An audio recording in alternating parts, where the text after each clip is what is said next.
a test. This is your emergency broadcast system announcing the commencement of the annual purge sanctioned by the U.S. government. Weapons of Class 4 and lower have been authorized for use during the purge. All other weapons are restricted. Government officials of ranking 10 have been granted immunity from the purge and shall not be harmed.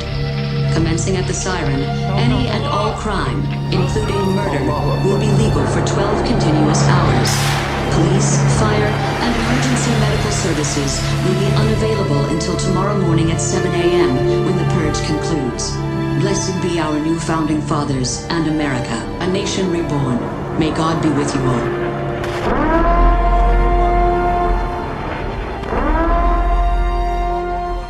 Meanwhile, Syrian President Bashar al-Assad taking a swipe at American forces who've been deployed in his embattled country, calling them, quote, invaders, and saying the Trump administration needs to do more in the fight against ISIS. This is the Pentagon has sent hundreds more U.S. Marines and Army Rangers to Syria as part of the final preps for the campaign to take back the de facto ISIS capital of Raqqa from the radical Islamic terrorists who have used Raqqa as the capital of their so-called caliphate. We're speeding up training of ISIL forces, including volunteers from Sunni tribes in Anbar province.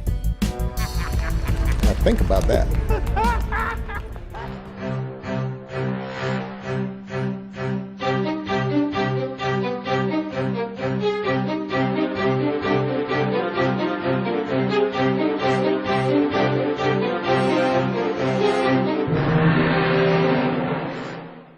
Greetings, citizens of the world. The United States government is now at war in Syria, with nearly 1,000 combat-ready U.S. troops providing artillery and air support in the north. This was a coordinated attack with 2 F-16 planes, 2 A-10 planes, a drone. It was also done in coordination with an Israeli drone attack that occurred on the Golan Heights. The U.S. Defense Department has admitted to striking the Syrian military positions, but said it was unintentional.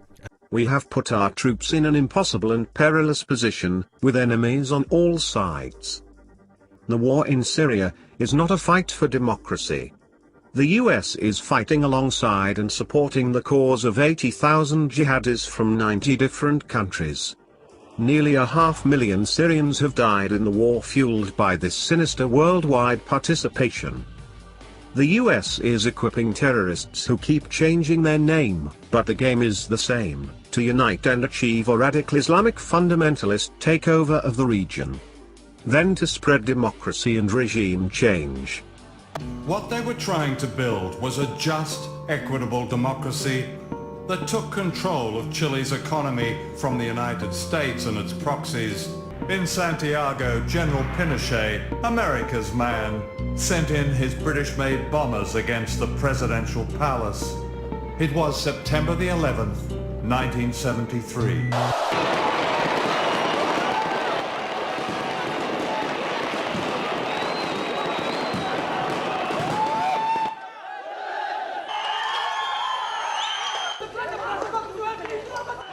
We are trying to make the world a better place. Billions of US tax dollars have helped create this war, spawning death and misery, millions of refugees and immigration crises. It's estimated 4 million people have fled the country, mostly into Turkey, Lebanon and Jordan. The US presence in Syria is an illegal act of war. It violates international law and it is unconstitutional. Syria did not invite the US to come in. Congress has not approved it. Syria has been fighting Al-Qaeda, Al-Nusra, ISIS and other radical Islamic terror groups to whom Saudi Arabia, Qatar, Turkey and the US have given direct and indirect financial aid. To stop funding, both directly and indirectly, groups that are working with Al-Qaeda and ISIS, and to stop funneling those dollars and weapons and other assistance through these other countries like Saudi Arabia, who are directly supporting these terrorist groups, who are supposed to be our enemy, who we're supposed to be fighting to defeat. ISIS and the other terrorist groups can be defeated by cutting off their funds, which is exactly what Hawaii Representative Tulsi Gabbard's just introduced bill, the Stop Arming Terrorists Act, H.R. 608, aims to do. A companion bill, S. 532, has been introduced in the Senate by Kentucky Senator Rand Paul. Most of the media is fueling the war, unwittingly becoming a mouthpiece for the masterful, intelligent propagandists of jihadi groups whose humanitarian messaging permeates every level of social media. It tugs at the conscience of caring people while masking the reality of violent subjugation and religious extremism that propels their movement. A deeper question needs to be asked: why is it US policy to upend Syrian society, whose tradition has been to respect freedom of worship by people of all faiths, and replace it with religious extremism? Syria provides its people with universal health care and universal education, up to postgraduate level. Its literacy rate is approximately that of the United States. Before the war, Syria was moving progressively toward a society where women have full rights and are free to come and go as they wish, to dress as they wish, to participate in all occupations. Have we not learned our lessons from Iraq and Libya? شو سبب تدمير العراق وغزو العراق وقتل مليون عراقي؟ وخلاص لقانا الامريكان يجاوبونا على السؤال اللي حاير، لماذا العراق؟ شو سببه؟ بن لادن عراقي؟ ما هو عراقي، اللي ضربوا نيويورك عراقيين؟ ما هم عراقيين. اللي ضربوا البنتاغون عراقيين؟ ما هم عراقيين. فيها أسلحة دمار شامل عند العراق ما عنده. تجي قوة أجنبية تحتل دولة عربية وتسمع قرايصها واحنا نتفرج عليهم ونضحك. ليش أمريكا قاتلت مع صدام حسين ضد الخميني؟ كان صديقها. تشيني كان صديق لصدام حسين. رامي السندي كان وزير دفاع الأمريكا لما كان يدمروا في العراق، صديق حميم لصدام حسين. وأخيرا باعوه.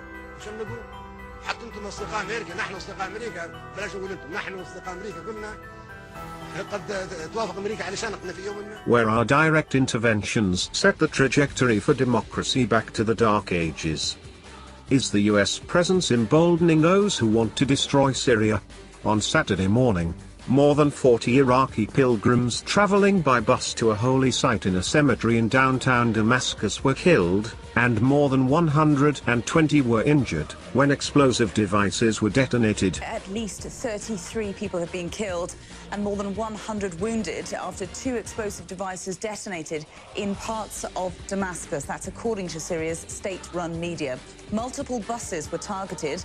One explosive device reportedly went off in the Bab Musala area near one of the gates to the Syrian capital's old city. The other blast happened inside a cemetery. So far, there have been no claims of responsibility. The group claiming responsibility for this massacre? Tahrir al-Sham, a deadly hybrid of Al-Qaeda, so-called moderates previously backed by the US. The attack on this previously safe area of old Damascus signals a new and more dangerous phase of the efforts of radical Islamic fundamentalists to overturn the Syrian government through acts of terror and paramilitary assaults. Why in the world does the United States want to help establish a fundamentalist caliphate, guided by Sharia law?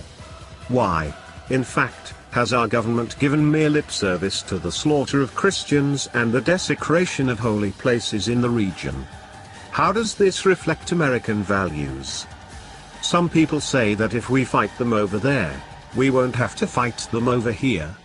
They are wrong. It's not that we are fighting them over there. We are supporting them over there, with our tax dollars and now our troops.